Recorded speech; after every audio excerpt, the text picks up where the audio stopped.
So it looks like he's on bond for reckless driving in court 14. And that's what probably led him to him here. Buckle up, because this courtroom is about to erupt in drama. What starts as a simple reckless driving case quickly spirals into something far darker. The man you're about to see is not just accused of speeding. Prosecutors say he is already tied to a DUI that caused a death in another state. And now, he's back in front of a judge for weaving through traffic at nearly 100 miles per hour. The tension is sky high as the judge confronts him about public safety, his criminal past, and whether he deserves even the slightest chance at freedom.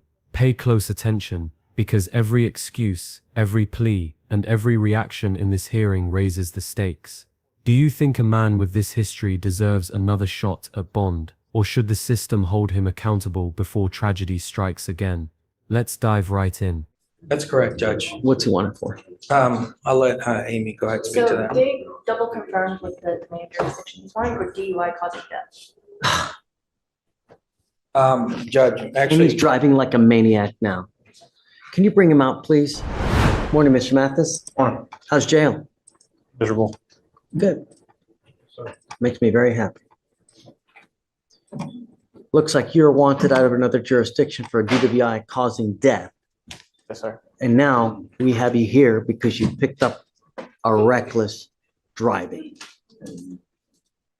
You want me to let you out? To go to Mississippi. Yes, sir. It's cute. I don't even know what happened. Let's figure out what happened in the reckless driving. Judge, in the reckless driving, on August 25th, 2024, officers were patrolling the southbound 7600 block of East San Luis Tollway South. Officers observed the defendant in a black lifted truck traveling at a high rate of speed. The officers captured it speeding for radar at 97 miles per hour and 65 miles per hour zone at the 9200 block of San Luis Tollway. As officers attempted to catch up to the vehicle, the officer observed the defendant cut across different lanes of the highway while failing to signal and cause other vehicles to brake. Officer observed the vehicle following other vehicles closely as it cut up. don't say anything specific. Judge, I would like to state that this case is out of court 14. My concern is for public safety.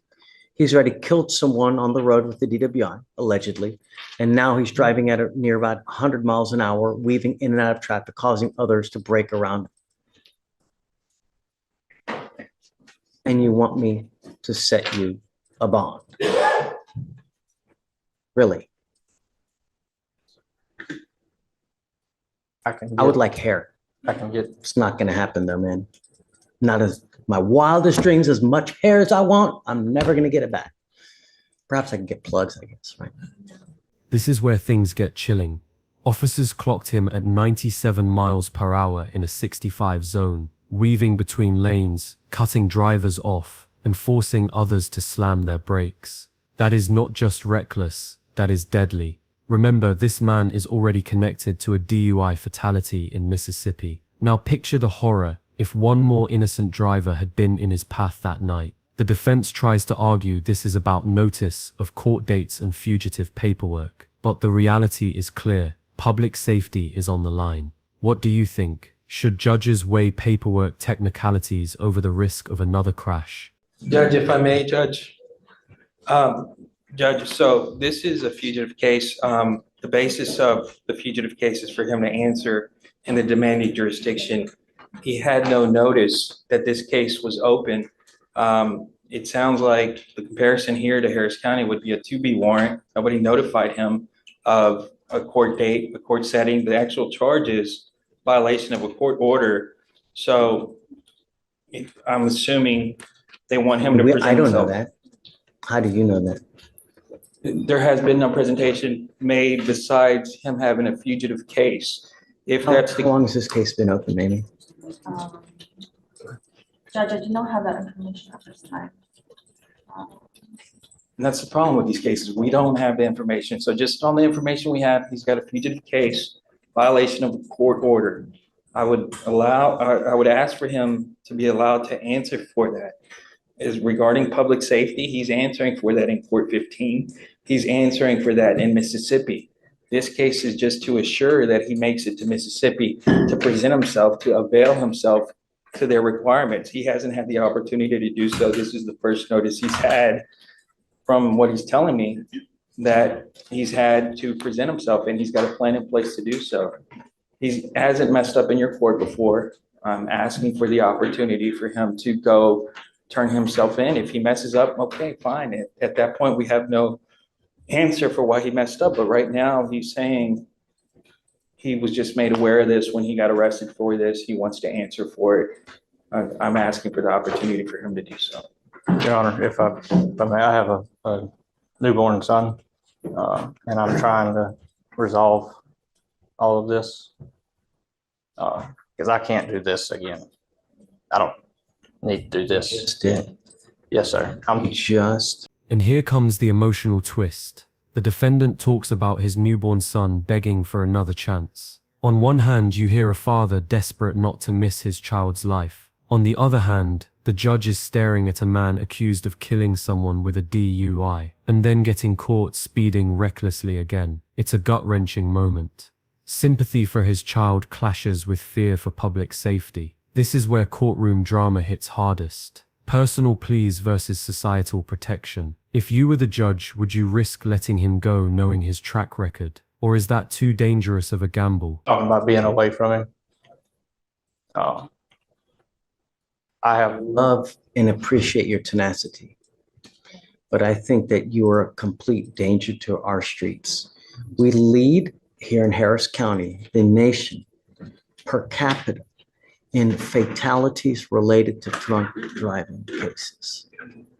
We, if you watch the news, every single day have someone dying on our roads because of someone who is making a boneheaded decision to drive like a freaking maniac. And you, not only do you have this case, but you are charged with killing another in another state while being under he the was a influence. very, very good friend of mine, Your Honor. And Specifics. They will use this. So does that make it better? no, sir, it makes it worse. Right. Judge, if I may, he is presumed innocent, Judge. He's answering for these charges. He's presumed innocent. The basis of your, Not finding him guilty, but Ricardo, I think that he's an extreme danger to public society. He's a danger to our roads.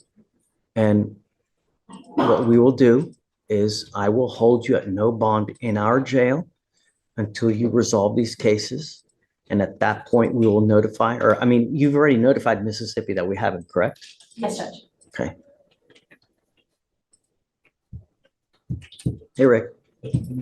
Judge, he's got no other criminal history. When was this DWI? Last year, Last year, May. he's had no criminal history since this one DWI and this reckless driving. He hasn't answered for him yet. He's willing to answer for him. He's got no other criminal history besides this. We don't know the specifics of either case. I can't argue for him in either case because I don't know the specifics. He just needs to answer for Ricardo, he's charged with killing another on the road, and now he's driving at about 100 miles an hour. I'm not giving him a bond. You will have to wait to answer until Mississippi comes and gets you. They will take you back if they come, because I don't even know if they're going to come. If they don't come and get you at that point, you know, within the prescribed time, Harris County will release you.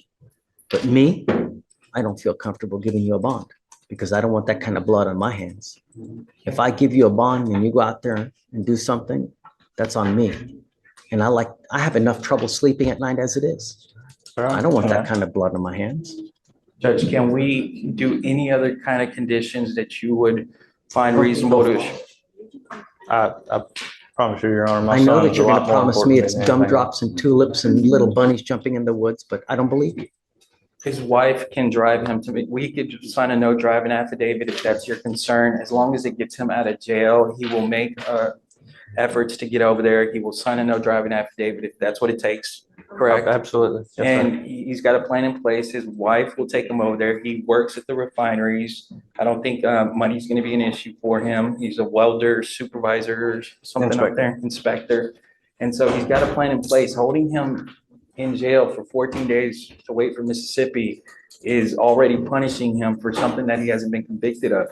He's got, we could find other alternatives to allow him to go over there. He could show you a bus ticket. He could, I'm not giving him a bond card. I'm sorry.